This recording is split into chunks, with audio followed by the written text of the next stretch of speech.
The antidote to anxiety is relaxation. And when we perceive danger, our body is programmed to activate this fight or flight reaction, which is a complex combination of biological changes that happen inside of us that transform us into a being that is more physically capable of massive physical exertion to fight for your life or run for your life. It worked really well when we were living under primitive conditions because that's what you needed to survive. When you get really stressed, you can feel it. The problem that creates for us is that most of the threats we have now are not ones you can fight against or run away from. I use the expression being all stressed up with nowhere to go.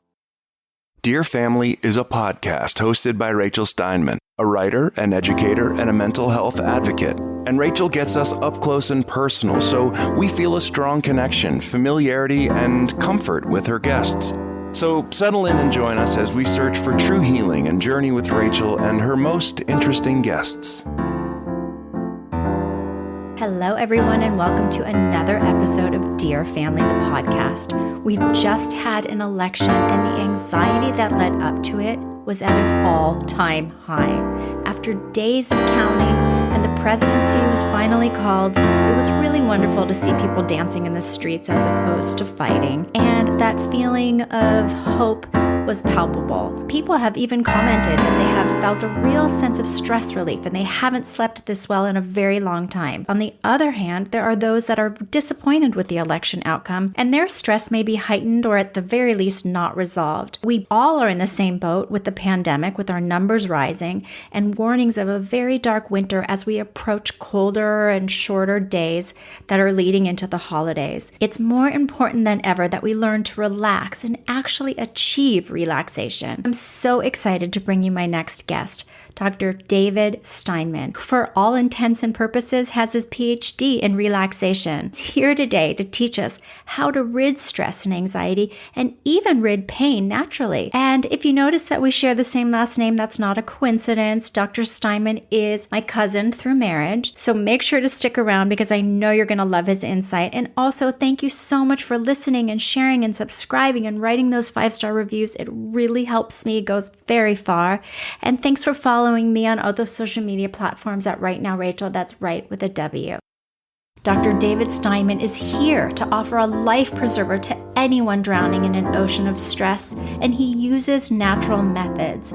After studying psychology at UC Berkeley, he went on to get his Ph.D. in clinical psychology at the University of Texas at Austin. He practiced clinical neuropsychology and directed the biofeedback program at Austin Neurological Clinic for nearly 30 years. He became intimately familiar with how people learn to relax and the obstacles they encounter and the methods for getting past those obstacles. Dr. Steinman has taught relaxation and stress management to thousands, as well as multiple university classes and to civic groups. Using a science-based approach that's rooted in understanding how the body and mind respond to stress, Dr. Steinman created a step-by-step training program to learn how to calm the body's stress reaction. His clinical work helps a broad range of stress-related health problems like anxiety and insomnia and headaches and back pain and chronic pain. His audio recordings help his clients perform a variety of relaxation techniques at home, and it allows anyone to discover what is most effective for them. His new book, Just Relax, Your Guide to All Natural Stress Relief, allows virtually anyone to develop this valuable, life-enhancing skill. Dr. Steinman lives in Austin with his wife, Lydia, who is a professor at UT, and they have 2 adult sons who have just gotten married, and now they are thrilled to have welcomed 2 new daughters. Welcome, David. I'm so thrilled to have you. We share a same last name because you are my husband's cousin. Thank you so much for being on Dear Family. Thanks for having me. I've looked at some of your other guests and I'm going, I don't feel like I really belong in this group, but I'm happy to be here. Oh my God, are you kidding? When I told the family that we were having a conversation, they were so excited. Your dad and my husband Todd's dad were brothers, and Todd's dad had him when he was about 50, and Your dad is the older brother. So you and Todd are 19 years apart. You have two sons who were just married, and I have two teenage daughters. So between our two families, we span a bunch of generations. In the spring of 2019, we got to come to Austin, Texas, and we got to see your lovely home. I fell in love with Austin. What was also so cool was we got to go and visit your wife at University of Texas and see her in action. She's a professor and she lectured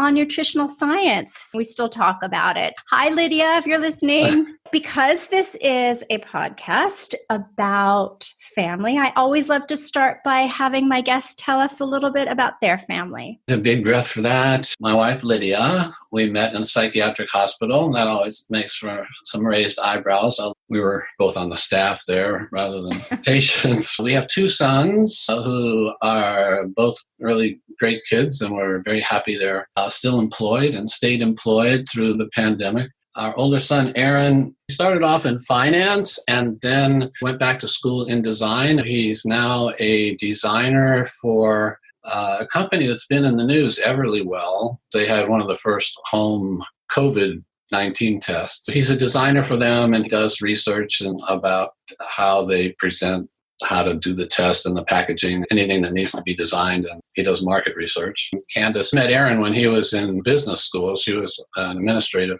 assistant in the business school, and she now works for a company that supplies temporary workers for energy companies. She is an executive who's just constantly moving up the ladder and changes jobs and moves up every time. Daniel works for a company that makes medical office management equipment, software.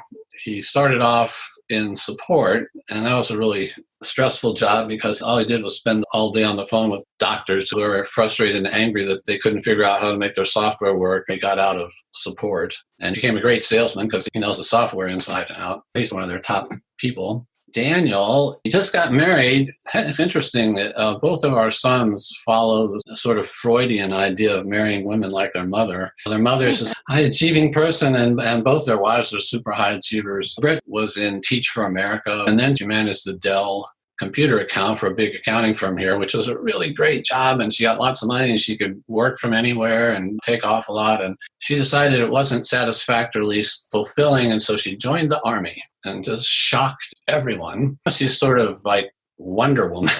She's super fit now. She's stationed in El Paso. And that was a good thing about Daniel's job because it was portable. When we went to visit them, we'd go for a walk in the hills around their house, and she'd put on a pack and just put some books in it or something to make it more challenging for her. I love it. She's a badass. It's cool. That's awesome. It's been fun to see them on Instagram. One of the positives of social media is you get to see little snippets of people's lives. You come from a high achieving family. Your dad, Bob, was a doctor of chemistry, and he had 4 sons. You're the third. 3 of the boys ended up becoming doctors. You are one of them. Gary, who's the oldest, went into the family business, and he's now sculpting and retired. Yes. Alan left home at 16 years old to go to MIT, and he became a rear admiral of the Coast Guard. Years later, he came out in People magazine, and he's responsible for the Don't Ask, Don't Tell agreement being abolished. He is super amazing and impressive. And your brother Howard is a dermatologist, and he knows all about Mohs surgery, and he's quite a character. Todd's sister, Lisa, remembers coming into the Bel Air house and seeing you in the kitchen with a chalkboard and doing algebra with your brothers. Alan, as you mentioned, is a really amazing person. He's 7 years older than me. He took an interest in me as a child, so he started teaching me algebra when I was little. We had a big blackboard in the kitchen. People had a lot of fun there when kids would come over. Alan was sort of a scientist at heart. He didn't like the idea that most babies' first word is mama. So he sat me down, and my first word that I ever spoke was platypus. He taught me the word platypus. That's awesome. That's a hard word. Alan just blows me away. He discovered one of the cures for hypothermia with those blankets. He did research on hypothermia. I think the thing that he's most known for was the best thing that you can do for someone who's freezing to death is put them in a warm bath, because it really just adds heat to their body all over really fast. But you can't take a big bathtub on a helicopter. So when he would go on rescue missions, he invented a method of rewarming hypothermia victims by having them breathe oxygen that's bubbled through warm water. So they breathe warm, humid air, and that brings the heat into the core of your body, which is where you need it the most. And it was portable, and they could take it on helicopters. So I think that was really his major contribution to emergency medicine. Clearly, science was a big part of the Steinman household. You went to Berkeley in the 70s and you studied psychology. We all have like a picture in our mind what Berkeley was like. It was a pretty wild place. I was kind of a nerd, and I also was under 21. The drinking age in California is 21. Berkeley is very close to San Francisco. I think the 4 years I was at Berkeley, I maybe went to San Francisco twice. There were a lot of hippies there. When I was contemplating what school to go to, and I wanted to go to Berkeley because I really wanted to spread my wings and get out of Los Angeles, where I'd grown up my whole life. I wanted to go to Berkeley, and my mom was really apprehensive about letting me go. So we made a trip. My brother Alan was going to Stanford Medical School at the time. That gave my dad some comfort that he was nearby and could sort of keep an eye on me, because Stanford and Berkeley are not that far. So Alan and my mom and I went to Berkeley over the summer to check it out. And I remember being at the dinner table and my dad asking about, my mom said something about, well, there's a lot of hippies there. Like that was bad. And my dad said, well, so he'll stay away from the hippies. And my mom said, he won't be able to, they're everywhere. Anyway, my dad prevailed and they let me go. And it was great. And then you went on to graduate school. I was interested in clinical psychology, which I guess a lot of people don't know. There's a bunch of different areas in psychology. And when you think of a psychologist, you're usually thinking of a clinical psychologist, but there's lots of other research psychologists. Like there are a lot of areas of medicine. There's child psychology and adolescent psychology and personality psychology and behavior genetics and statistics. And there's a bunch of different subspecialties, of which clinical is only one. And it's very competitive, and they accept a smaller ratio of applicants than medical schools do. I got into the University of Texas. My image of Texas was from cowboy movies on television. Certainly a very inaccurate view of what Austin is like, even back then when I started. Very few graduates of the University of Texas are able to stay in Austin because there are a lot of psychologists here, because the university employs a ton of psychologists, not only in the psychology department, the educational psychology department, but they have a counseling center that has a big staff of psychologists for students. And there was a student health center that had a few psychologists on staff, and then a ton of them in private practice. So it's hard to get a job here after you graduate. But I was fortunate, lucky enough to meet someone in what was then the new field of neuropsychology. He took a liking to me. I impressed him as a student, and he had me join his practice, and that was at the Austin Neurological Clinic. I've been here in Austin since 1973. You practiced clinical neuropsychology, and you also directed the biofeedback program at Austin Neurological Clinic for nearly 30 years. My entree to the neurological clinic was, they had a really superstar neuropsychologist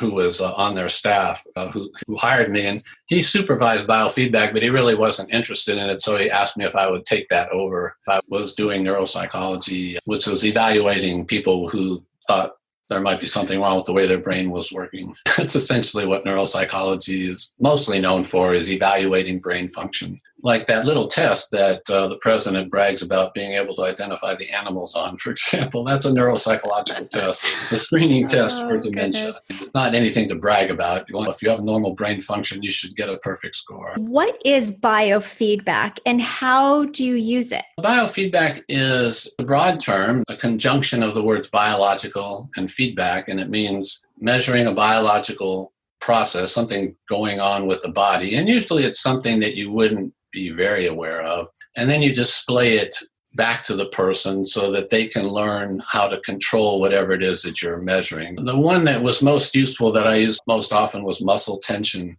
feedback. And it works on the principle that muscles give off a very faint electrical signal measured in a few millionths of a volt. When a muscle contracts, the electrical signal is stronger. So we put these little monitoring electrodes on your skin. Most commonly, I would do it on people's forehead because you have muscles all over your face. And just like you wanted to be able to see my face to communicate better, that's how we communicate, is we make facial expressions with the muscles of our face. I would measure muscle tension. It wouldn't have to be the face. It could be your neck, your shoulders, your back, wherever a person might have pain typically because they'll tense up the muscles in that area. So the instrument will measure the tension level and display it somehow, either a visual display or more commonly an audio display, because I was using it to teach people to relax. And it was easiest if they would lay back and close their eyes, and so you can't watch a monitor telling you your muscle tension. They have ones now that look like the Dow Jones line moving across the screen, and when your tension goes up, the line goes up, your tension goes down, the line goes down.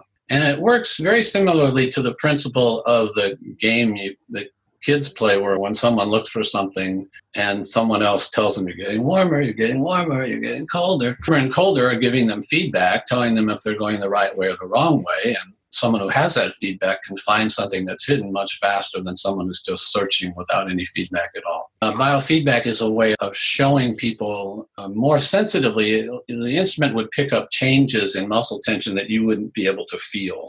But if the instrument say, hey, you just got a little more relaxed, whatever you just did, keep doing that, then you can string together small changes and eventually have a significant change. So muscle tension is one type of feedback. Hand temperature is one that I would use because I saw a lot of people with migraine headaches, and that was a variable that was helpful for people with migraines. The skin conductance, or GSR, people think of it as a component of the lie detector test, although lie detector is really a polygraph, meaning they graph more than one thing. Muscle tension or skin conductance would be one. I guess people supposedly get nervous when they lie and they perspire a teeny bit more. And when you perspire, your skin conducts electricity more easily. And so you can measure that very easily on the surface of the skin. There's heart rate feedback. I had a device to help people learn how to do abdominal breathing. I had a device that wrapped a strap around the person's abdomen and a strap around their chest, and it would measure how much their abdomen expanded when they breathe versus how much their chest expanded when they breathe, so that you learn to breathe more with your abdomen and not only with your chest. Biofeedback is a tool that helps improve people's awareness of what's going on inside their body, but that's all it does. I could see a scientist and someone that likes statistics really enjoying getting all that feedback and being able to analyze it and then show their clients how it could benefit them. Just say I came to you and I said, I'm feeling so anxious. How can you help me with biofeedback? What would you do? The antidote to anxiety is relaxation. And so I would want to teach you how to relax. You could learn to relax on your own by trial and error using biofeedback. The instruments would tell you if you're relaxed or not, and you could just do stuff and see if you could figure out how to make it happen. But that's not very efficient. There are a lot of different techniques to teach people how to relax. And I don't know which one you're going to like the best or what will work best for you. So I employed a smorgasbord approach and created a bunch of different instructional recordings to teach different methods to people. They would take them home and try them and do what they like and forget about what they don't. This is a perfect segue to talk about the book that you've just written about relaxing, because relaxing is a skill and it gets better with practice. And that's what you're preaching. And your book is called Just Relax, Your Guide to All Natural Stress Relief. What was the purpose of creating this wonderful manual, which I read and I'm holding it up right now into the Zoom universe? I will make sure to post links and pictures in the show notes. Tell us about this book and why you wrote it. I never really thought of myself as a writer. I got into writing in an odd way. My older son, Aaron, when he was in high school, he wanted to play lacrosse. And we had never seen lacrosse, didn't really know what it was. Pretty typical for my personality. I went to the internet, I looked up injury rates for lacrosse, and they were very low.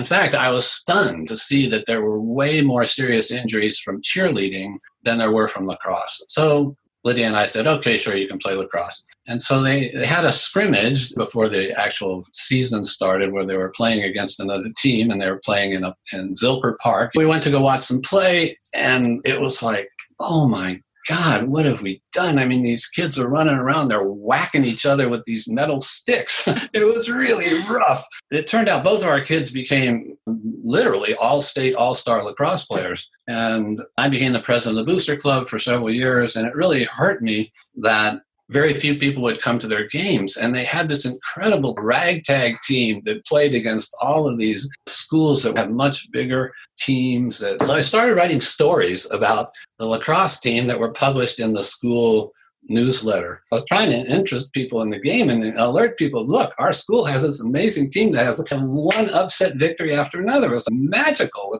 what these kids could do. I started getting all these compliments on my writing. They said, we can't wait to see your next lacrosse story. That gave me the idea that I could write. I retired from practice, and I wanted to take advantage of my knowledge and make a contribution to the world that I thought would be useful. I decided to write a how-to book about relaxation. I learned so much from reading your book.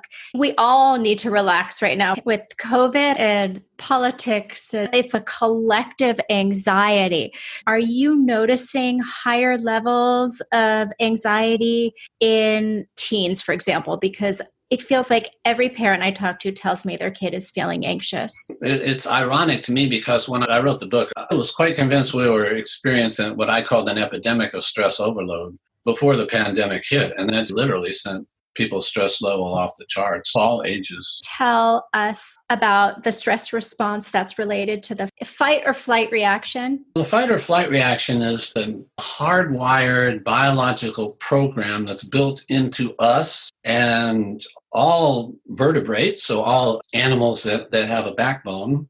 Its responsibility is to activate an alarm reaction in response to a threat. So when you perceive danger, and perceive with all capitals, because perception is the key, when we perceive danger, our body is programmed to activate this fight or flight reaction, which is a complex combination of biological changes that happen inside of us that transform us into a being that is more physically capable of massive physical exertion to fight for your life or run for your life. In the book, I cite a story of a guy who was changing a tire and the jack fell out and the car slipped off the jack and pinning the guy underneath the car. And this fellow single-handedly lifted the car up so they could pull the guy out. It's a very powerful system. It worked really well when we were living under primitive conditions because that's what you needed to survive. You had to run for your life, ideally, and if you couldn't run away, then you'd have to fight. And the only people who survived to pass their genes on to those of us who are alive today were the very best runners and the very best fighters. So we have super powerful system for fighting and running. And when you get really stressed, you can feel it. It's not hard to notice. And the problem that creates for us is that most of the threats we have now are not ones you can fight against or run away from. I use the expression being all stressed up with nowhere to go because you have all this massive energy wanting you to do something with, but there's nothing to do. What are the three types of stress? I decided to break stress down into three major categories. Hassles, the hassles that happen all the time, like if you have a technical problem with your Zoom call or you're trying to get somewhere and you're stuck in traffic, all those daily hassles. Then there are more intense, what I call traumatic stresses. The more severe traumatic experiences that people have are truly life and death. That is the traditional definition of stress, that you have to be afraid for your life. So, but it could be like a car accident where you get severely injured, or you're someone who's been in the military and you've been in combat, those kinds of things. You're a victim of crime, and you're beaten up by the police, or any number of those kinds of traumatic experiences. And they could be emotionally traumatic as well as physically traumatic. And then the third one, and the one that we are really being hammered by right now, and that's future shock. So many things are changing so fast that we just can't keep up. Alvin Toffler, a futurist, wrote this book where he chronicled the acceleration of change in our society over time, and it just is going faster and faster and faster and faster, and it's nonstop, and that we've kind of hit the wall. Humans just can't keep up. He used the analogy of overeating. If you eat too much, you get indigestion, and if you consume too much information, you get information overload. the pandemic has thrust upon a staggering number of changes. You have to change so many different things about how you live your life. Everybody needs to move. If you just sit in front of your computer all day, the fight or flight reaction expects you to burn off energy and literally releases tons of energy in your body because your body thinks, hey, I need to really burn a ton of energy right now to save myself. And so it helps if you go burn some energy. It makes me think of the Buddhist philosophy, which is if you are present, you are calm. If you're worrying about the past, you might feel depressed. If you're worrying about the future, like future shock, you're anxious, you're stressed. In your practice, what was the most common form of stress? Would it be things like money or divorce or moving or family death? My experience was shaped by my location. My practice was in a medical clinic, and so most of the people that I saw had medically related problems. For example, headaches. A person with headaches might go see a neurologist if they're worried they have a brain tumor, and the neurologist does a brain scan and no, you don't have a brain tumor and it's probably a tension headache or a migraine headache, and they would say, well, biofeedback could help you with that, or you can take pills. And so a lot of people prefer not to take pills if they didn't have to. And so they would come for biofeedback. So they had a condition that could be directly impacted by relaxation. I worked at a chronic pain management clinic. And so people had pain from all kinds of medical problems. They might have had a back surgery that didn't work right, or something that didn't heal properly, or they have scar tissue, all manner of things. And they were going to have pain, and then there wasn't any medical way to make it go away. So it was a matter of learning how to manage your life and have the best life you can, even though this pain is going to be there. And pain anatomically is designed to agitate you. It literally stimulates the part of your brain that basically says, wake up, something's wrong, you need to do something about this. So it agitates you to do something to make the pain go away, but there may not be anything you can do to make the pain go away. So the agitation isn't really helpful. In fact, it makes it worse, because studies have shown that if you administer standard pain stimulus to someone, usually an electric shock, and it's not bad, but it's somewhat painful, and you ask them to rate how painful it is, and you do that when they're relaxed and you do it when they're tense, the shock's the same, but they tell you it hurts more when they're tense. So tension makes pain feel worse. So that's where you get this pain tension cycle, where pain causes tension makes pain feel worse, you have more pain, it makes you feel more tense, and it just goes round and round. It made me think of how when you give kids lollipops when they're getting shots so they can focus on the sweetness, so they don't tense their arm and it doesn't hurt. Chronic pain is a really difficult problem, because the purpose of pain is to alert you that something's wrong. If people, they have pain, they're convinced something's wrong. And in our society, they think that really only a doctor can fix it. So the doctor's in the position of, well, if I could see what was wrong and it was fixable, I would fix it, but I cannot see anything wrong in a way that I can do anything about. And that would leave people in a very unhappy situation. And sometimes the doctor would say it's all in your head, which is really a complicated statement. It's in your head because that's where your brain is, but it's not imaginary. You really do have pain. That's an important component. The pain signals are being sent to your brain, but they don't know how to make it stop. And so that could be really frustrating. And so for a patient to reach a state of equanimity that, okay, it feels like there's something wrong, but they can't really do anything. I just have to accept that and not constantly be annoyed by it. What your book talks about, and what I've been hearing a lot of people talk about more and more, is the mind-body connection, and how if you are feeling a lot of anxiety, that might manifest in tense shoulders. For me personally, it manifests in TMJ, which then makes me have headaches. And if I'm somewhere else, like on vacation and relaxed at the ocean, that goes away. I don't have headaches. Would you say with biofeedback, you're talking about mind-body connection? Oh, absolutely. There's a good example in the book of that, where this woman who had neck pain was doing a biofeedback session, and she was really relaxed and everything was going great. And then all of a sudden her tension level jumped up near the end of the session. And when the session was over, because I usually just wait, I don't say, hey, what's going on? Because she's lying there trying to relax. And watching the instrument really more so than her. So at the end, I asked her, did she notice the tension? She says, I know exactly why that happened, which kind of floored me because usually people, they don't know. I heard this recording before and I knew it was near the end. And I started thinking about how I have to get up and go out and get in the car, and it was parked in the sun here in the summer. So it was probably like 130 degrees and so it's going to be really hot in there. And I was just thinking about how comfortable I was and how I really didn't want to get up and go. And that's when I got tense. So just thinking about something stressful is enough to get your body to react. There are obstacles that people encounter when they experience stress and anxiety. What are some of the methods that you suggest they use to get past it? I wanted people to be able to learn to relax, to have more control over what their body was doing. There's tons of benefits if you can do that. I mean, you can feel better, you can function better, you can stay at peak performance, you can sleep better, tons of benefits. But there are lots of things that can get in the way. When you practice relaxation, you lie down or maybe get in a recliner and you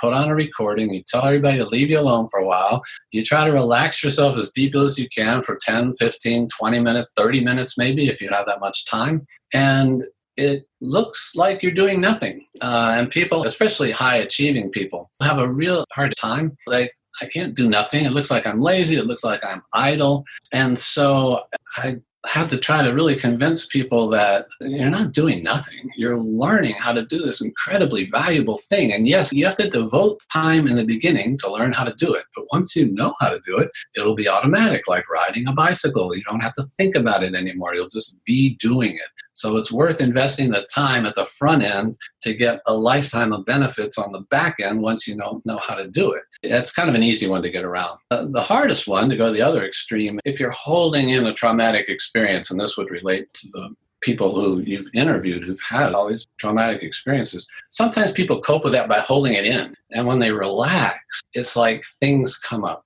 It's like these repressed thoughts and memories come up, and they re-experience the bad experience, and then that kills relaxation because you're going to feel according to what you're thinking about. And if you start thinking about this terrible thing that happened to you and it brings back all the feelings of terror and rage and whatever feelings you might have, that's going to activate your fight or flight reaction in a big way. And that's virtually insurmountable until you can get past and release that memory, which you've talked about with others of your guests, about that unburdening process of not having to hold in a secret. Holding in is expressed in their body. They tense up as a way of holding in. And that releasing that, it's like letting go of your body armor. And in fact, in physical therapy, when people have an injury and they tend to not move the injured part for a long time, and that's called guarding. Like you're on guard to protect that body part so it doesn't get hurt anymore. So people are on guard using their muscles like armor to hold in their feelings. That's a difficult obstacle, one that you have to address before the person's going to ever feel comfortable with relaxation. Some of them are fairly trivial. I mean, sometimes when people practice, they fall asleep in the first few minutes because they finally relax enough to be able to go to sleep. And that usually occurs with people who are sleep deprived because it's like their brain really needs to get some sleep. And as soon as you relax enough where it can grab some sleep, it's going to do it. And that's okay. At least you relaxed enough to fall asleep. It's not ideal for my purposes because I want you to be able to consciously relax. And once you fall asleep, you're not really learning anything anymore. We do need to allow ourselves to relax. Relaxation is really productive. There are some countries that really believe in vacation time because when their employees come back, they're so much more excited and productive. We as Americans can burn out so quickly with the 50-week of work. If you give your employees even more time to relax, they are more productive. So there's something to be said about that. You were talking about reliving the traumatic experiences. Is that basically what post-traumatic stress disorder is? You have things that trigger you and then you feel it again and then your body goes through those stressors? Post-traumatic stress disorder is a condition where you go through something that's really intense and you get this huge outpouring of adrenaline. It cements the memories of what happened in your brain much more strongly than ordinary memories, things that are forgettable. Tied to that, you have a sort of fact memory, and then you have the emotion that's tied to it. When you go to sleep and when you're dreaming, your brain is trying to figure out what information should get hooked up together and what information should be thrown out. Your brain's making all these connections between things. So, for example, if I saw someone who was in a car accident, a lot of times they couldn't drive back to the area where the accident occurred because the sights of that location triggered the feeling that they have when they got hurt. Something reminds them of a trauma. It's a conditioned reaction. It's an association, triggers the recall of the event, and here comes all of the emotions. One of your recent guests talked about James Pennebaker. He's the chairman of the psychology department at UT, or maybe not anymore, but he used to be. And he did this incredibly brilliant research about how writing about your traumatic experiences, over time, you drain off the emotion. You sort of relive the emotion a little bit and just keep doing it over and over again, write about the same thing over and over again until eventually all the emotion goes away. When you can talk about what happened to you without a bunch of emotion, you're over it. You got to go through it. And the analogy is like throwing up. When you feel like you have to throw up, you really don't want to do it because it's a really unpleasant experience. But after you do it, you feel so much better. And you're almost better off just make yourself throw up so you'll feel better. And then dealing with trauma is kind of the same way. People don't want to have to re-experience it. Going through it once was bad enough. I don't want to have to go over it over and over again. But that's the only way to get past it. You have to throw up to get past it. It's interesting how we can look at stress and trauma scientifically and understand that there really is a biological reason for it. And that gives me comfort to know that there are things we can do. You talk about abdominal breathing in your book. What do you use it for? I consider abdominal breathing the body's natural way of breathing. We know that because if you look at a baby sleeping, if you look at an adult sleeping on their back where you can see their stomach, if you look at a pet, your dog or your cat where you can see their stomach, you'll see them doing abdominal breathing. You'll see the breathing happening in their abdomen. Their abdomen goes out and in. And to me, it's important to use the example of a baby or an adult sleeping because neither of them has been indoctrinated or programmed with the notion that it doesn't look good for your stomach to stick out. Your stomach should not be sticking out. They want a flat stomach. And so, and people often wear something kind of tight around their waist also that inhibits abdominal breathing. So abdominal breathing is the way the body wants to breathe. And if you don't mess with it, if you don't sort of impose learned habits on it, that's how your body will breathe. But people get out of the habit of doing that. If you only do slow abdominal breathing, that's an incredibly powerful anti-stress device. It's a very powerful relaxation technique because the stress response drives us. It expects you're going to burn a lot of energy. Well, to burn a lot of energy, you need a lot of oxygen. To get a lot of oxygen, you got to breathe hard and fast. So you start panting. And that's how sometimes people get lightheaded during a panic attack is because they're breathing too fast. They're exhaling too much carbon dioxide and they're throwing the balance of oxygen and carbon dioxide in their blood out of balance. There's too much oxygen, not enough carbon dioxide. It makes them lightheaded. So your body goes, whoa, this is messed up. I need you to faint so that you'll stop breathing like an idiot and slow down. If you just consciously make yourself breathe slowly and deeply, let your abdomen expand when you inhale, that's a hugely powerful relaxation technique if you just remember to do it. Are you inhaling and exhaling through your nose, or does it matter? Well, a yoga teacher said that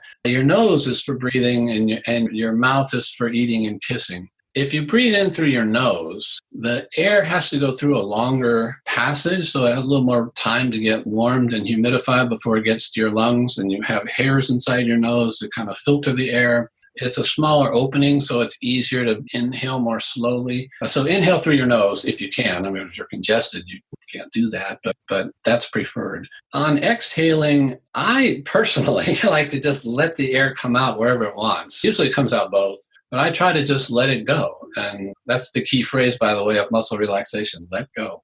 The other key element of abdominal breathing is that if you take a nice deep breath, when you finish exhaling, you will have gotten so much oxygen that you don't need to inhale again immediately. You can pause for a second or two after exhaling and then inhale. And that moment in between breaths is considered the moment of greatest relaxation possible, because your diaphragm, which is the major breathing muscle, even that's relaxed. So even your breathing muscle gets a break. It's working 24 hours a day for your whole life, but it gets a break if you take a deep breath and get a little pause in between. In order to control migraine headaches, it's thought that you need to teach someone to warm their hands using biofeedback. So to warm your hands, you have to calm your fight or flight reaction. So we're teaching you to warm your hands, but what we're really teaching you to do is calm your fight or flight reaction as manifested in your hand temperature, because I can't stick a probe into your brain and connect it to your sympathetic nervous system. So